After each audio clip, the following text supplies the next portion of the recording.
நாமக்கல்லில் காதல் திருமணம் செய்த பெண் மர்மமான முறையில் உயிரிழந்திருக்கிறார். தூக்கில் தொங்கிய நிலையில் பெண்ணின் உடல் மீட்கப்பட்ட சம்பவம் பெரும் பரபரப்பை ஏற்படுத்தியுள்ளது.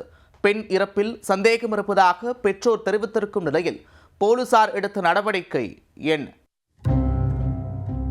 நாமக்கல் மாவட்டம் சேந்தமங்கலம் காந்திபுரம் பகுதியைச் சேர்ந்தவர் சதீஷ். இவர் அதே பகுதியைச் சேர்ந்த சரண்யா என்பவரை காதலித்து திருமணம் செய்து கொண்டார். இருவரும் யாருக்கும் தெரிவிக்காமல் கடந்த 2018ஆம் ஆண்டு கொல்லிமலை பெரியசாமி கோவிலில் திருமணம் செய்து கொண்டனர். அதன் பின் சென்னை ஐயப்பந்தாங்கல் வெங்கடேஸ்வரா நகரில் தங்கி இருவரும் சென்ட்ரிங் கூலி வேலை செய்து வந்தார்கள். இந்த தம்பதிக்கு 2 பெண் குழந்தைகள் உள்ளனர். இந்நிலையில் குடிபோதைக்கு அடிமையான சதீஷ் சரண்யாவை அடித்து துன்புறுத்த ஆரம்பித்தார்.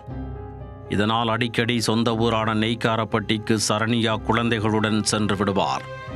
பின்னர் பெற்றோர் அவரை சமாதானம் செய்து ஊருக்கு அனுப்பி வைப்பார்கள்.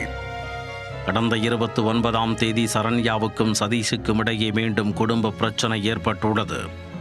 கணவர் சதீஷ் வேறு ஒரு பெண்ணிடம் செல்போனில் பேசி வந்ததால் ஆத்திரமடைந்த சரண்யா அது குறித்து கணவரிடம் கேட்டுள்ளார்.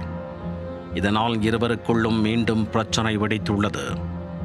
29ஆம் தேதி மாலை சுமார் 4 மணி அளவில் ஐயப்பன் தாங்கலில் வசித்து வரும் சரண்யாவின் உறவினர் சரண்யாவின் அம்மாவிற்கு போன் செய்துள்ளார்.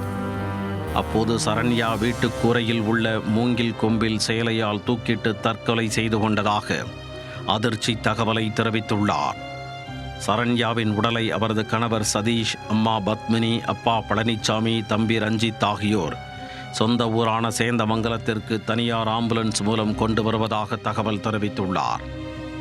இந்த தகவலை கேட்டு பதறிப்போன சரண்யாவின் தாய் சேந்தமங்கலம் காவல் நிலையத்திற்கு சென்று தனது மகள் இறப்பில் சந்தேகம் இருப்பதாக புகார் கொடுத்துள்ளார். இளம்பெண் உயிரிழந்திருப்பதால் சென்னை போலீஸ் மற்றும் ஆர்டிஓ விசாரணை நடைபெறும் என எதிர்பார்க்கப்படுகிறது. சேந்தமங்கலம் வந்த சரண்யாவின் உடலை நாமக்கல் அரசு மருத்துவமனைக்கு அனுப்பி வைத்து போலீசார் விசாரணை செய்து வருகின்றனர்.